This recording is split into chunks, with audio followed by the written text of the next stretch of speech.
घटना होतील, जर मुलींना ह्याविषयी जर कुणाला सांगायला भीती वाटत असेल तर एसएफआय त्यांच्यासाठी कधीही आणि केव्हाही त्यांच्यासाठी एसएफआयचे दरवाजे ओपनच राहणार आहेत। तर त्यांना मी अशी विनंती करते की मुलं असो मुली असो पालक असो कोणते बी, आता ना पालक सुद्धा मुलींच्या विषयी असे गैरसमज एवढे व्यवहार असे करतात की ते विचार करण्यासाठी पण आपल्याला घेऊन येते माहितीये का। तर पालकांनी बी असं करावे की स्वतःच्या मुलीला आपण उच्च शिक्षण द्यावा, आपण असं करू नये की आपणच घिनोनी काम करावं त्यांच्या संग। जर आपले पालकच आपले शिक्षकच आपले असं जर अत्याचार करत असतील तर बाहेरचे तर सहज करून जातील ना।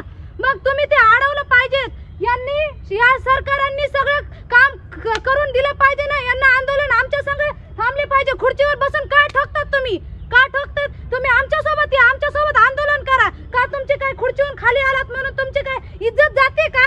आम्ही पण शिक्षण करणारे विद्यार्थीच आहोत ना। आमच्या संग जे करतात त्यांना न्याय मिळवून द्या।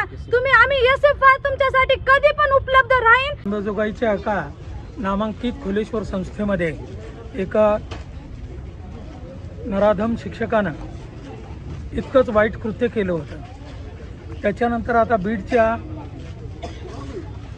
खाजगी संकुलामध्ये हे घडलेलं आहे। त्याचा आपण सर्वांनी निषेध जितका कराल तेवढा कमी आहे। हे का घडतंय? हे घडतंय या देशामध्ये जो स्त्री आणि कमजोर वर्ग आहे त्याच्यावर ते सातत्याने हे अत्याचार होतात। स्त्री कुठल्याही जातीची असू द्या, कुठल्याही धर्माची असू द्या आणि कुठल्याही वंशाची असू द्या, तिला कमजोर समजून तिच्यावरती होणारे अत्याचार जे आहे ते वरचेवर वाढू लागलेले आहे। आत्ता तर महाराष्ट्रामध्ये सनातनी कॉर्पोरेट लोकांचं सरकार आल्यामुळं त्यांचं स्त्रीकडे बघण्याचा दृष्टिकोन जो आहे तो उपभोग म्हणून आहे।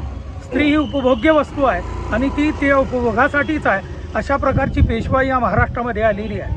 आणि हाथरसपासून ते बीडपर्यंत आणि बीडपासून ते अंबाजोगाईच्या संस्थेपर्यंत हे लोन पसरलेलं आहे। खेड्यापाड्यातल्या बांधावरती गावागावावरती गोरगरिबांच्या स्त्रियांवरती अत्याचार होतात।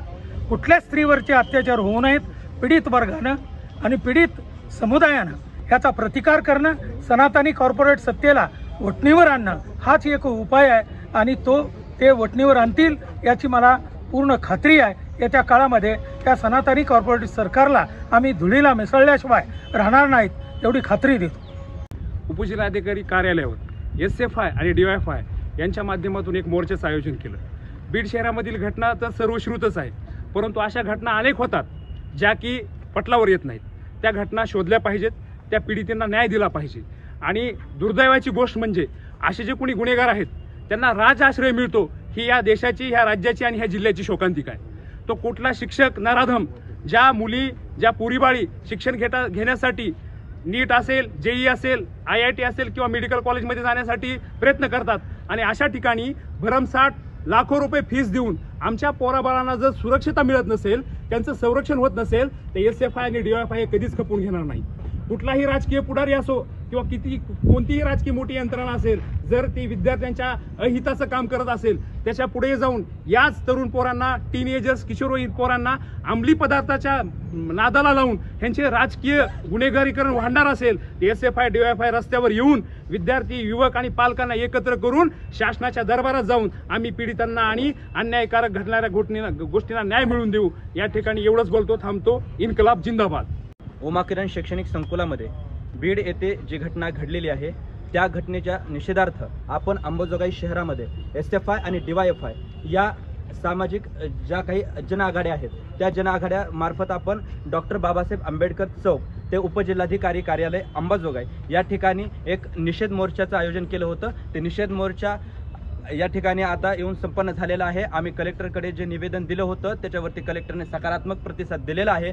आमचं निवेदन शासनापर्यंत पोहोचवू असं आश्वासन दिलेलं आहे। एसएफआयचा या ठिकाणी यशस्वी लढा झालेला आहे। नक्कीच आम्ही एसएफआय म्हणून हे इतक्यावरती थांबवणार नाही आहोत। जोपर्यंत हे निवेदन जोपर्यंत त्या आरोपींना शिक्षा होत नाही तोपर्यंत आम्ही पाठपुरावा करणार आहोत। जब तक तोडेंगे नहीं तब तक छोड़ेंगे नहीं।